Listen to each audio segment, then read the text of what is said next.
결혼한 지 8년이 지났습니다. 저와 아내는 대학 선후배 사이였고 연애 기간 3년을 포함하면 함께한 시간만 11년이 넘습니다. 처음에는 너무도 평범하고 조용한 가정이었습니다. 천사 같은 딸 아이가 있고 저는 그 아이를 위해 뭐든 할 수 있는 아버지라고 믿었습니다. 출근 전에 도시락을 싸주고 주말이면 놀이공원도 데려다주고 밤늦게 퇴근해도 꼭 동화책 한 권은 읽어주곤 했습니다. 그게 제 하루의 유일한 낙이었고 삶의 이유였습니다. 아내는 프리랜서로 일했는데 정확히 말하자면 자기계발 강사였습니다. 처음엔 플로리스트 수업을 들었고 그 뒤로 캘리그래피, 아로마 오일, 감정 코칭 같은 걸 배우고 가르치기 시작했습니다. 누가 봐도 열정적인 사람이었고 저도 처음에는 그 모습이 자랑스러웠습니다. 하지만 시간이 흐를수록 이상한 느낌이 들기 시작했습니다. 강의를 마치고 온다는 시간이 점점 늦어졌습니다. 예전엔 7시면 꼭 집에 들어왔던 사람이 이제는 10시, 심지어는 11시가 넘어서야 귀가했습니다. 물어보면 언제나 똑같았습니다. 오늘 수강생이랑 상담 좀 하느라 강의 준비가 밀려서 카페에서 정리했어. 처음엔 믿었습니다. 저도 바쁘니까요. 회사에서 야근하고 지치고 지친 상태에서 굳이 캐묻고 싶지도 않았습니다. 하지만 그런 날들이 반복되다 보니 저도 조금씩 의심이 생기기 시작했습니다. 가장 처음 저를 찝찝하게 만든 건 향수 냄새였습니다. 아내는 향수에 민감한 사람이라 거의 뿌리지 않던 사람이었습니다. 그런데 요즘은 어딜 다녀오면 몸에서 진한 플로럴 향이 느껴졌습니다. 어쩌다 제가 향수 바꿨어? 라고 물으면 늘 이렇게 말했습니다. 응, 수강생이 선물 줬어. 별로야? 웃으며 대답하던 아내의 얼굴이 지금도 생생합니다. 그 뒤로도 계속해서 낯설고 찝찝한 조짐이 나타났습니다. 세탁물에서 처음 보는 옷이 발견되기도 했고 주말에도 강의가 있다며 외출이 잦아졌습니다. 딸이 엄마는 맨날 공부하러 가. 나는 엄마보다 아빠랑 더 좋아라고 말하던 날. 저는 웃으며 우리 공주 아빠밖에 없지? 라고 했지만 마음 한켠이 이상하게 뒤틀렸습니다. 그러던 어느 날 전혀 예상하지 못한 방향에서 엄청난 일이 터졌습니다. 딸아이 숙제를 도와주던 중이었습니다. 학교에서 주간 숙제 중 하나가 가족 그림 일기였는데 엄마 아빠 나 이렇게 세 사람을 그리고 하루 있었던 일을 쓰는 숙제였습니다. 평소처럼 아이 방에 들어갔습니다. 딸은 아빠는 글씨 잘 써서 도와줘야 해라며 낄낄거렸고 저는 웃으면서 아이 옆에 앉았습니다. 그리고 그 종이를 보는 순간 제 눈을 의심했습니다. 그림 속에는 네 사람이 있었습니다. 저와 아내 그리고 딸, 그런데 그 옆에 모르는 남자가 한 명 더 있었습니다. 짧은 머리에 넥타이를 한 남자, 그리고 그 밑에는 이렇게 쓰여 있었습니다.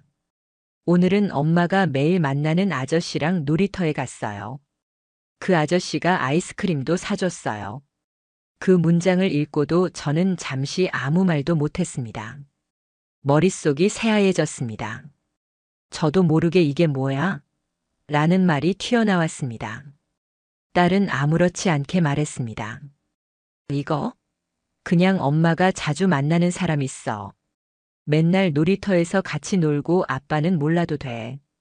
이 말을 듣고 저는 온몸에 전기가 흐르는 느낌이 들었습니다. 그날 밤 저는 거의 뜬 눈으로 밤을 지새웠습니다. 대체 그 남자는 누구고 무슨 사이이길래 아이가 당연하다는 듯 그 존재를 인식하고 있었던 걸까? 제 아내가 남편이 아닌 다른 남자와 놀이터에서 아이스크림을 사주며 놀고 있었다는 것 자체가 도무지 믿기지가 않았습니다. 다음 날 출근을 하자마자 저는 반차를 내고 집 근처의 놀이터 몇 곳을 돌기 시작했습니다. 혹시라도 그 모습을 제 눈으로 확인할 수 있을까 싶었기 때문입니다. 그런데 오후 2시쯤 딱 하나 남아있는 작은 놀이터에서 제가 상상도 못한 장면이 펼쳐졌습니다. 아내가 진짜로 어떤 남자와 함께 있었던 겁니다. 그 남자는 제 또래 정도 되어 보였고 체격이 다부지며 셔츠를 단정히 입고 있었습니다. 제 딸은 그 옆에서 해맑게 웃으며 아이스크림을 먹고 있었고 아내는 그런 딸을 보며 환하게 웃고 있었습니다. 저는 다리 힘이 풀려 그 자리에서 주저앉을 뻔했습니다. 그게 현실이라는 걸 인정하는데 몇 초가 걸렸습니다. 그날 저는 뒤도 돌아보지 않고 바로 그 자리를 떠났습니다. 누군지도 모르는 남자에게 내 딸이 아저씨라고 부르고 아이스크림을 받아먹는 모습, 아내가 그런 장면을 웃으며 지켜보고 있는 모습, 그것만으로도 저는 세상이 무너지는 느낌이었습니다. 그날 밤 저는 아내에게 아무 말도 하지 않았습니다. 평소처럼 집에 들어온 아내는 저를 힐끗 보더니 먼저 씻겠다며 욕실로 들어갔습니다. 저는 그 모습조차 역겨워서 견디기 힘들었습니다. 욕실에서 물소리가 들리는 동안 저는 딸이 쓴 그림 일기장을 꺼내 식탁에 올려놨습니다. 그리고 아내가 나올 때까지 한마디도 하지 않고 기다렸습니다.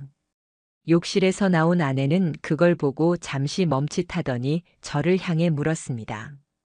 이게 뭐야? 저는 그 질문에 차가운 목소리로 이렇게 말했습니다. 이건 내가 하고 싶은 질문이야.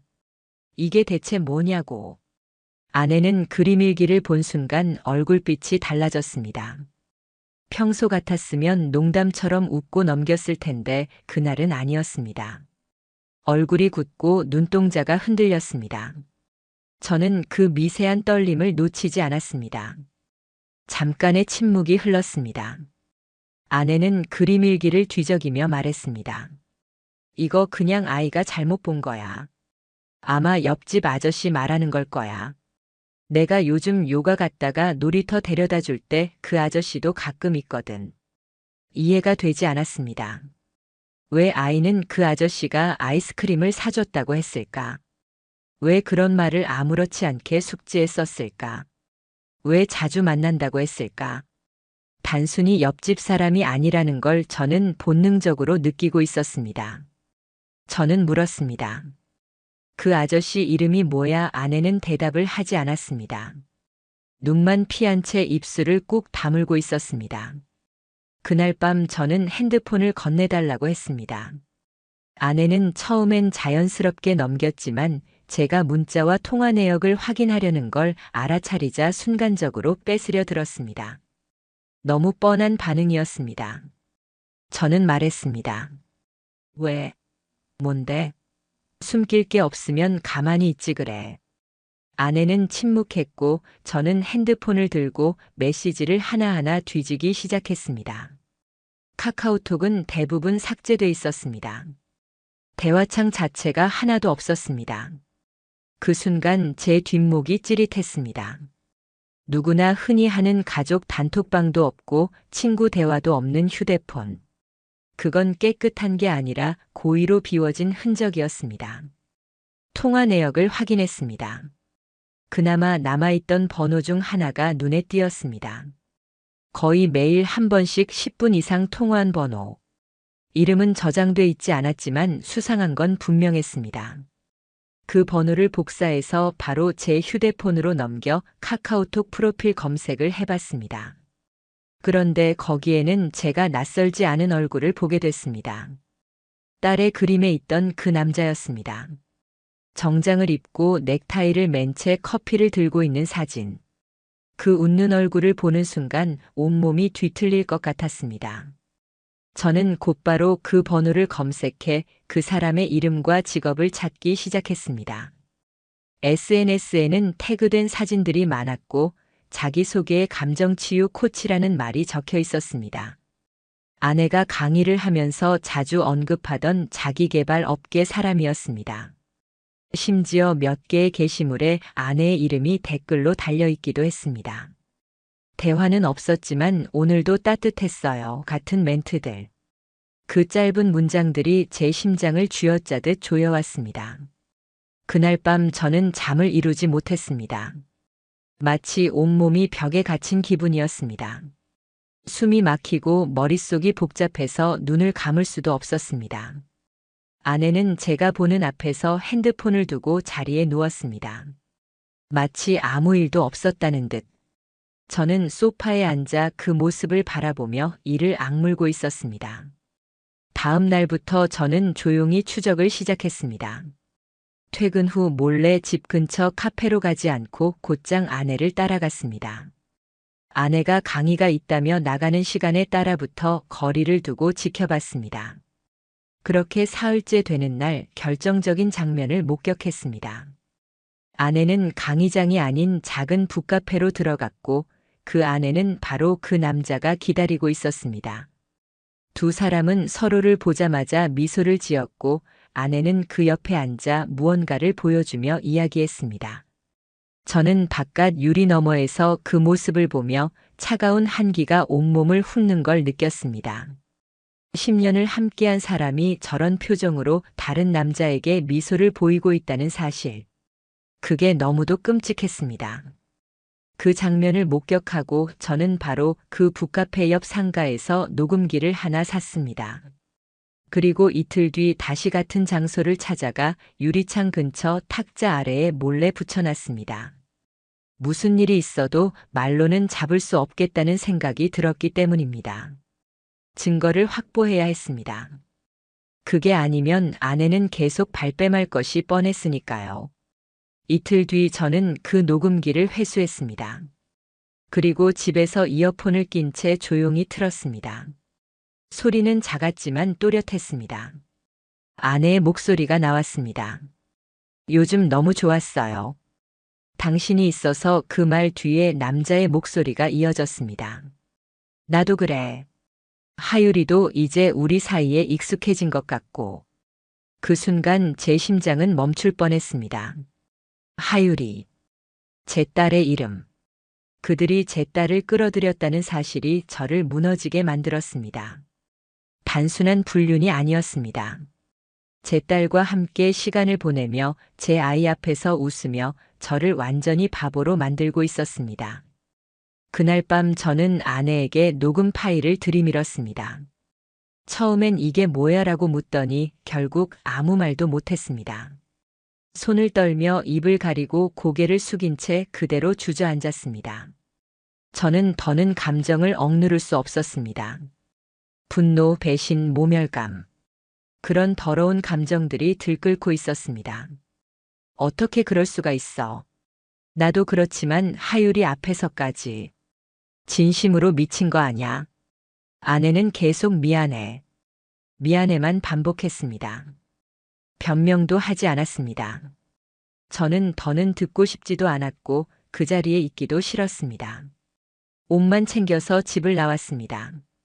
하율이는 친정에 잠깐 보냈다고 했기에 다행히 그 자리에 없었습니다. 그렇지 않았다면 저는 그 앞에서 제 감정을 주체하지 못했을지도 모릅니다. 그 후 저는 탐정 사무실을 찾았습니다. 더 이상 직접 움직일 수는 없었습니다.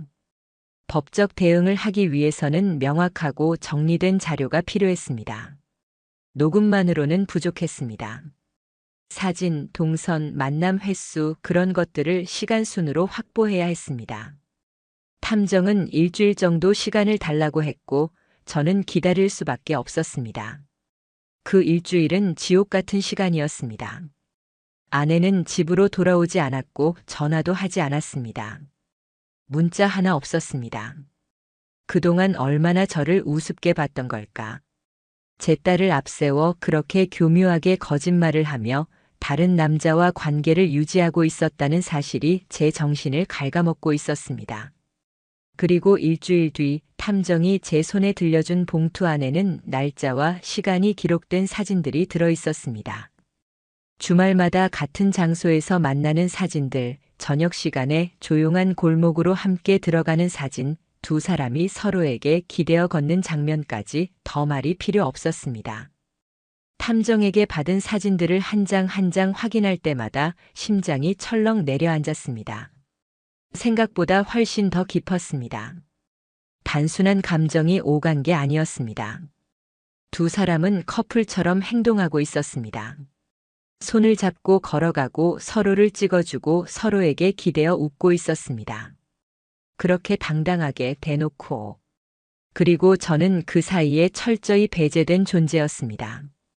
남편도 아버지도 아닌 그냥 몰라도 되는 바보였습니다. 참을 수가 없었습니다. 더는 미뤄서는 안 된다고 느꼈습니다. 결판을 내야 했습니다. 그날 밤 저는 아내에게 메시지를 보냈습니다. 하유리한테 말하기 전에 너 입으로 다 말해봐. 마지막 기회 줄게. 아니면 내가 다 하유리 앞에서 말할 거야. 30분 뒤 아내에게 전화가 왔습니다. 받자마자 울먹이는 목소리였습니다. 미안해. 정말 미안해. 제발 하유리한테만은. 저는 말했습니다.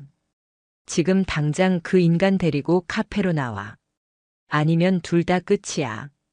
그렇게 해서 결국 셋이 마주 앉는 자리가 만들어졌습니다. 집 근처가 아닌 일부러 아는 사람 하나 없을 만한 외곽 카페를 골랐습니다. 저는 도착하자마자 제일 안쪽 구석 테이블에 앉았고 10분쯤 뒤에 두 사람이 함께 들어왔습니다. 멀리서도 두 사람의 분위기가 묘했습니다. 입구에서부터 아내는 남자의 팔을 꼭 붙잡고 있었고 그 남자는 주변을 두리번거렸습니다. 긴장한 게 눈에 보였습니다. 마치 자신이 잘못한 건 알면서도 들키고 싶지 않은 사람처럼. 제가 손을 흔들자 두 사람은 놀란 듯 멈췄고 아내는 남자의 팔을 놓으며 다가왔습니다. 얼굴은 이미 하얗게 질려 있었고 입술이 파르르 떨리고 있었습니다. 저는 아무 말 없이 의자에 앉게 했습니다. 남자도 제 앞에 앉자마자 두 손을 무릎 위에 가지런히 올렸습니다. 말 한마디 없이 고개를 숙이고 있더군요. 그 침묵을 깨고 제가 먼저 입을 열었습니다. 하유리 숙제 봤어. 그림에 그려진 그 남자. 바로 당신이지? 남자는 아무 말도 하지 않았습니다. 그 순간 아내가 고개를 들더니 말했습니다. 그건 그냥 자주 보다 보니 하유리도 알게 된 거예요. 웃음이 나올 뻔했습니다. 대체 무슨 말인지. 자주 보게 된 이유가 뭔데? 남편인 저도 못 본 남자를 딸은 자주 보고 아이스크림도 받아먹고 놀이터에 같이 앉아 있는다고요? 저는 가방에서 녹음기와 사진 봉투를 꺼냈습니다. 조용히 책상 위에 올려놓았습니다. 그리고 말했습니다. 이걸 경찰에 보낼까? 아니면 하유리 담임 선생님한테 먼저 보낼까? 요즘 학교에서 가정 환경도 면밀히 본다던데? 아내가 벌떡 일어났습니다. 얼굴이 벌개진 채로 말했습니다. 제발 그러지 마.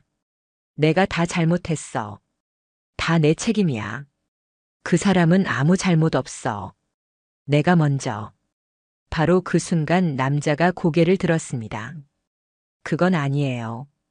저도 분명히 알고 있었어요. 알고 있으면서 만났고 계속 관계를 유지했어요. 그 말에 아내는 뒤통수를 맞은 듯한 표정을 지었습니다. 완전히 무너지는 표정이었습니다. 저는 순간적으로 웃음이 나올 뻔했습니다. 똑같은 편인 줄 알았겠죠. 하지만 상황이 다급해지자 서로 책임을 떠넘기는 모습은 정말 우스꽝스러웠습니다. 저는 말했습니다. 하유리는 아직 아무것도 모른다. 그런데 지금 이 자리에서 말 한마디 잘못하면 그 아이는 당신들 때문에 평생 트라우마 안고 살아야 할 수도 있다. 두 사람 모두 침묵했습니다.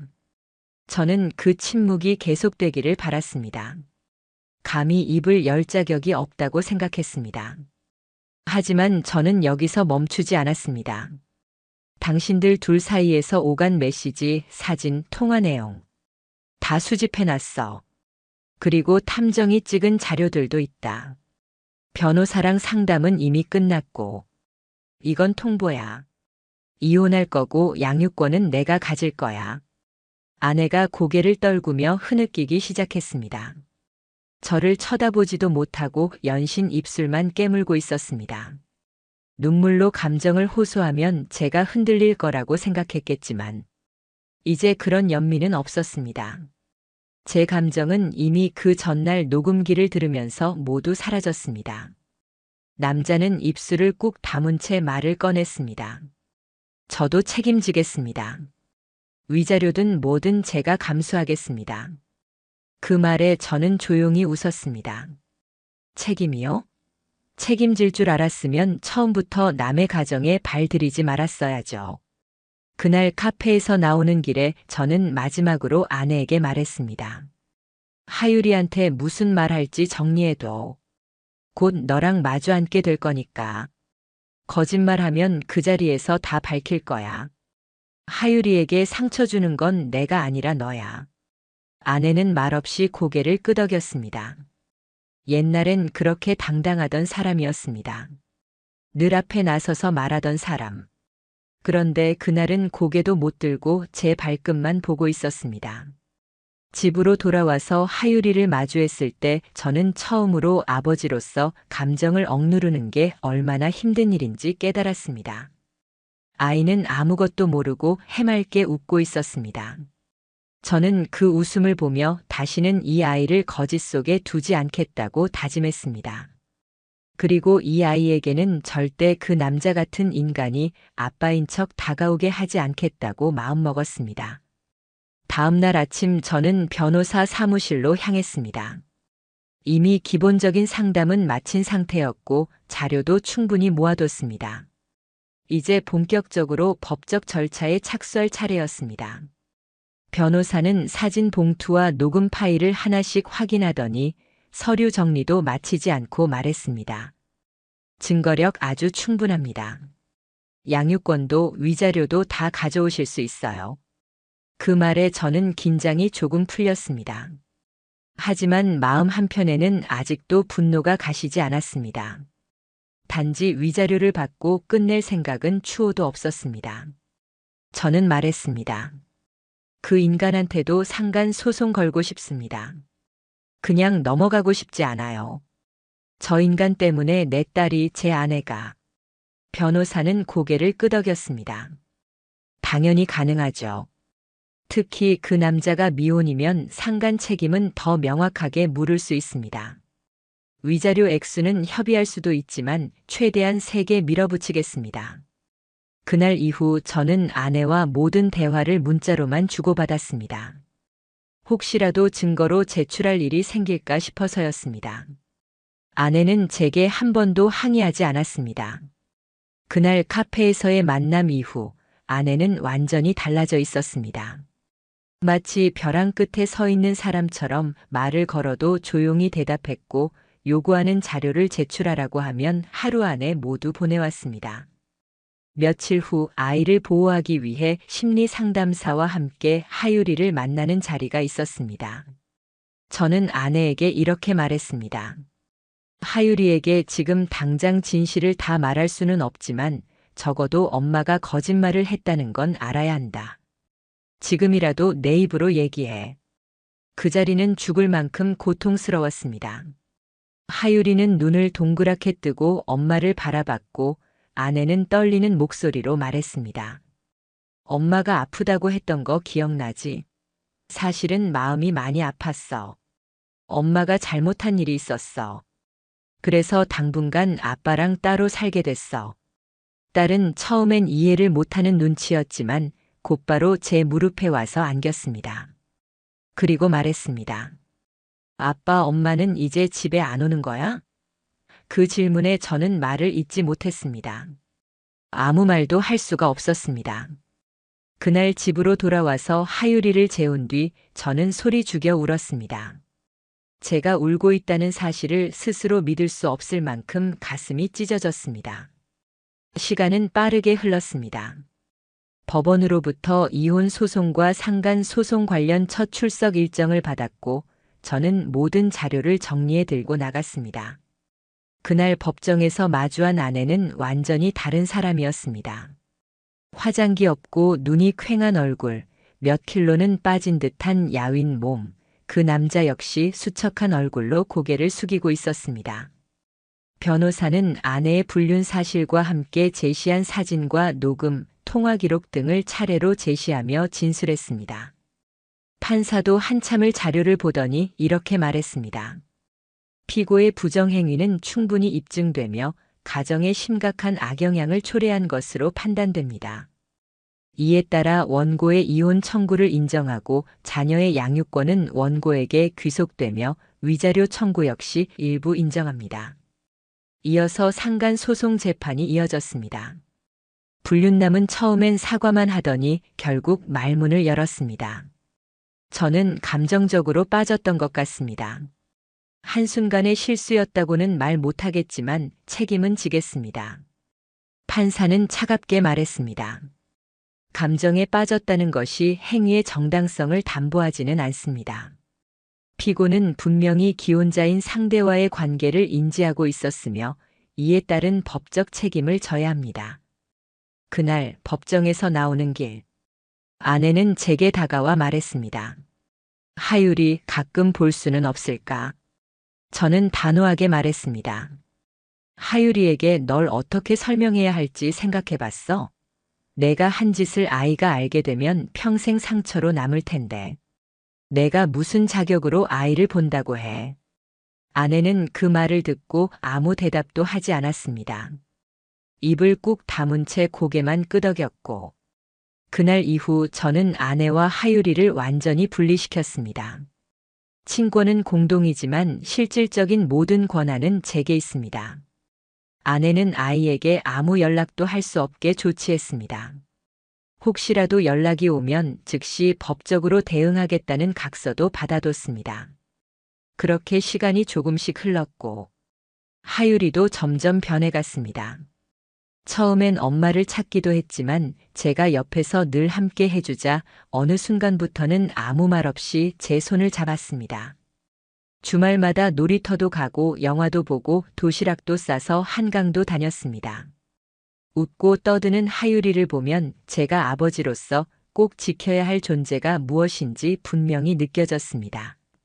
한편 그 남자는 본인의 일에도 큰 타격을 입었다고 들었습니다. 강의는 전부 취소됐고 본인이 대표로 있던 작은 강사협회에서도 퇴출당했다는 소식이 들려왔습니다. 아내는 친정으로 들어갔고 정신과 치료를 받고 있다는 얘기도 돌았습니다. 솔직히 말해서 저는 그 둘이 얼마나 무너졌는지에 대해 안타까움은 일도 없었습니다. 오히려 잘 됐다 싶었습니다. 그렇게라도 대가를 치러야 세상 돌아가는 이치를 조금은 알겠지 싶었으니까요. 이혼이 확정되고 모든 절차가 끝난 뒤 저는 하율이와 함께 이사를 결심했습니다. 그 집은 더는 우리가 살 수 있는 공간이 아니었습니다. 거실, 주방, 침대, 심지어 욕실까지 어느 곳 하나도 깨끗한 기억이 남아있지 않았습니다. 그 공간에서 나는 언제나 기만당하고 있었던 사람이었고 딸은 그런 공간을 엄마와의 행복한 추억으로 기억하고 있을지 모른다는 생각에 가슴이 찢어졌습니다. 그래서 저는 가능한 한 멀리 떨어진 동네를 골랐고 회사도 출퇴근 시간이 더 걸리더라도 감수하기로 했습니다. 새로운 집은 작고 조용했습니다. 하율이와 제가 딱 붙어 지내기에 충분했습니다. 처음에는 낯설고 어색했지만 어느새 그 공간은 저희 둘만의 온전한 보금자리가 되었습니다. 아침이면 하율이에게 도시락을 싸주고 등굣길을 배웅했고 저녁이면 둘이 앉아 라면을 끓여 먹었습니다. 서로 머리를 맞대고 퍼즐을 맞추고 둘이 이불 속에서 속닥속닥 얘기하는 시간이 하루의 유일한 위로가 되었습니다. 아이도 점점 변했습니다. 처음엔 어리둥절해하던 눈빛이 점점 안정되어 갔고 저는 그 눈빛을 보며 제 선택이 틀리지 않았음을 확신했습니다. 한 번은 하율이가 제게 말했습니다. 아빠, 우리 집 좋아. 조용하고 따뜻해. 그 말을 듣고 저는 한참을 울었습니다. 아이는 아무것도 모를 거라 생각했는데 사실은 누구보다 모든 걸 느끼고 있었던 겁니다. 제가 이혼한 남자라는 걸 알고 주변 사람들이 수군대는 건 분명했습니다. 전 직장에서도 소문이 돌았고 일부는 대놓고 묻기도 했습니다. 그래서 저는 회사를 그만두고 새로운 일터로 옮겼습니다. 경력은 줄었지만 사람들의 시선 없이 일할 수 있다는 점이 더 중요했습니다. 이혼 소식이 퍼지고 나서 사람들이 저를 다르게 보기 시작했을 때 저는 깨달았습니다. 세상은 가해자보다 피해자에게 더 잔인하다는 걸. 아내는 한동안 연락이 없었습니다. 친정에 들어가 있다더니 SNS 계정도 닫았고 연락처도 바뀌었습니다. 다만 한 달에 한 번쯤 아내의 어머니가 하유리의 안부를 조심스럽게 물어오는 문자만 받을 뿐이었습니다. 저는 대답만 간단하게 했습니다. 잘 지내고 있어. 걱정 마. 그것 말고는 아무런 교류도 없었습니다. 시간이 지나면서 저는 사람을 경계하는 법을 배웠습니다. 쉽게 믿지 않고 쉽게 기대하지 않고 쉽게 기대하게 하지도 않았습니다. 그런데도 하유리만은 예외였습니다. 그 아이만은 저를 단단히 붙잡고 있었고 그 존재 하나만으로도 저는 매일을 버틸 수 있었습니다. 어느 날 학교에서 돌아온 하유리가 웃으며 말했습니다. 오늘 친구들한테 말했어. 나는 아빠랑 둘이 산다고. 친구들이 부럽대. 그 순간 저는 눈을 질끈 감았습니다. 부끄러웠습니다. 너무 어리게만 본 제 자신이, 그리고 저 하나 믿고 이렇게까지 밝게 자라준 제 딸이 너무 고마웠습니다. 주말이면 캠핑도 다니고 바닷가에도 갔습니다. 도시락을 싸서 둘이 산책길을 걷다가 벤치에 앉아 먹기도 했습니다. 하유리가 머리를 묶어달라고 하면 유튜브를 보며 배운 방법으로 정성껏 따아주었고, 그럴 때마다 하유리는 깔깔 웃으며 말했습니다. 우리 아빠 진짜 다 할 줄 아네. 저는 그 웃음이 전부였습니다. 그 웃음을 지키기 위해서라면 저는 어떤 수치도 참을 수 있었습니다. 이제 저는 하유리의 유일한 보호자입니다. 세상이 어떤 식으로 흔들리든 저는 이 아이만큼은 절대 거짓된 세계에 다시 밀어넣지 않을 겁니다. 그래서 더 단단해지기로 했습니다. 더 이상 과거에 연연하지 않고 더 이상 눈치 보지 않기로 했습니다. 하유리에게는 아직도 엄마에 대한 이야기를 조심스럽게 하고 있습니다. 언젠가 아이가 충분히 이해할 수 있을 만큼 성장했을 때 제가 직접 다 얘기해 줄 겁니다. 그때가 되면 저는 지금보다 더 냉정해져 있지 않을까 싶습니다. 그리고 그날이 오기 전까지는 지금처럼 서로를 의지하고 살아가기로 했습니다. 사람들은 말합니다. 시간이 약이라고. 하지만 저는 다르게 생각합니다. 시간은 상처를 덮지 못합니다. 오히려 그 상처를 품고 살아가는 법을 배우게 만들 뿐입니다. 저는 그걸 배운 겁니다. 그리고 그 덕분에 지금 이 자리에서 아이와 웃고 있을 수 있는 겁니다. 마지막으로 하나. 이 이야기를 듣고 있는 당신에게 제가 전하고 싶은 말이 있다면 그건 바로 이겁니다. 의심이 들었다면 틀린 게 아닙니다. 누군가의 배신은 절대로 우연처럼 다가오지 않습니다. 그건 이미 오래전부터 계획돼 있었고 당신만 몰랐던 겁니다. 그리고 그걸 인정하는 순간 진짜 새로운 삶이 시작됩니다. 저처럼요.